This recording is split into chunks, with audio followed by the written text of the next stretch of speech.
standards that have been adopted out there that you can go take a look at. These are all online. The American Public Transit Association.org, APTA. You got to be careful. There are two APTAs out there.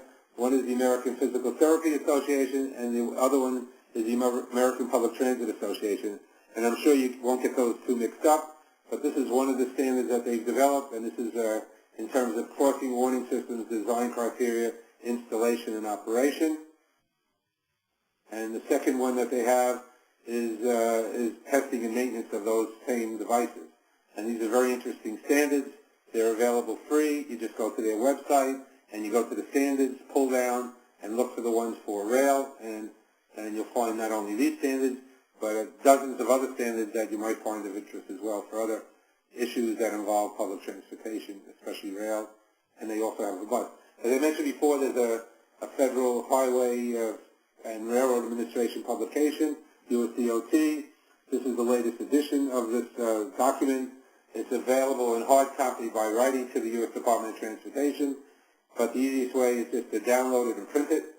And it's available online. You go to USDOT and put the name of the publication in, or even an easy way of doing it is go to Google, put the name of the publication in, and it'll pop right up. They have it so that it comes up number one on Google.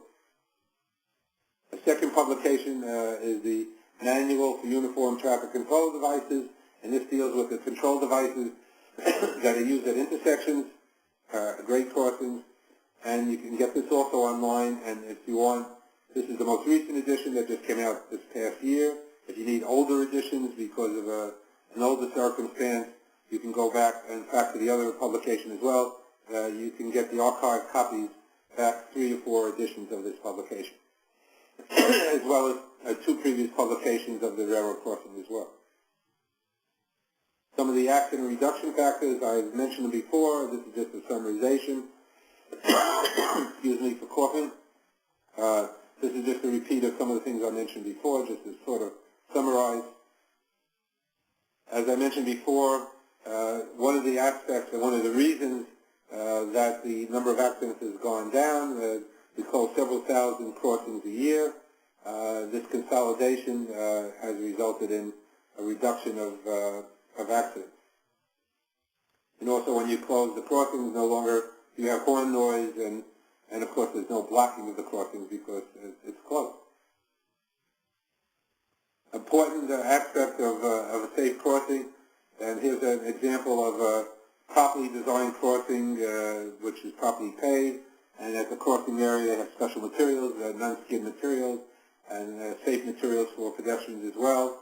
And the flanges they insert a gasket in the flanges so that, for example, if somebody's operating a wheelchair or a cane, crossing with a cane or with crutches, they would not get caught in what we call the flangeway gap.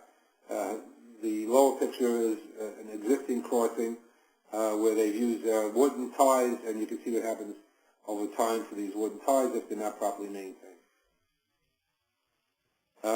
It's important to have a safe crossing, one that's not. These are examples of unsafe crossings. So what we want is something that is not like what I described here. We want it to be smooth and stable. We want it to be as perpendicular to each other as possible. We want it to have a sufficiently wide crossing width, things of this nature to make the crossing surface safe. There are 2 types of warning systems that I briefly mentioned before. If you're not familiar with what they are, we have the passive, that's signs, markings, roadway markings, things of that nature. We have the active, which are the flashing lights, the gates, and there are other systems coming online, which I'll describe a little later on. Here's some of the signs that are from the Manual of Uniform Traffic Control Devices, and I think these signs are also in the other highway crossing manual as well. So you can get them both in these signs in 2 places. And there's a sign out there for almost any situation that might take place at a crossing to properly warn pedestrians, vehicles, and unfortunately not train operators of what the conditions are at that crossing. There's some examples of some of the crosswalk signs that are out there, some with crossing gates, and some without, some with lights, some without. Some have yield signs, some have stop signs, and this information is provided in, I believe, in both those publications, the MUTCD and the crossing manual as well. And here's some other examples of crossing signs. In this case, they indicate that it's not one track or two tracks, it's in fact 3 tracks. And this is the multiple track sign, and this is important. As I mentioned before, there have been experiences where a train is stopped before the crossing at a railroad station, and somebody decides to cross, and as they cross, there's a train coming in the other direction behind the train that stopped, and we have serious injuries. In some jurisdictions, trains that are, once the train is in the station, they do not permit the second train from entering the station. This is not universal, but there are various jurisdictions where a train stops in the station, a second train cannot enter that station through a crossing. These are some of the advanced warning signs, and they usually place less than 100 feet of space between them and the track and the roadway. Here's an example of the placement of a crossing sign. This is the pavement markings that you'll typically find. This is laid out in both those publications as well. Here's an example, of a stop line on an obtuse crossing. It's important to have that stop line back far enough so that the vehicle is far enough away from the crossing. Here you see an example of a stop line and a passive warning sign. And here you see, here's a little maintenance needed here. These things need to be upgraded on a regular basis. In this case, this would be the responsibility of, these both would be the responsibility of the highway jurisdiction, be it state, county, local, borough, municipality, town, village, what have you. Not generally the railroad. This is an example of not the best way to have a railroad cross the roadway. Nor do you want to have a roadway where you have to go up to cross the roadway and come down. Some of the foreign cars, like the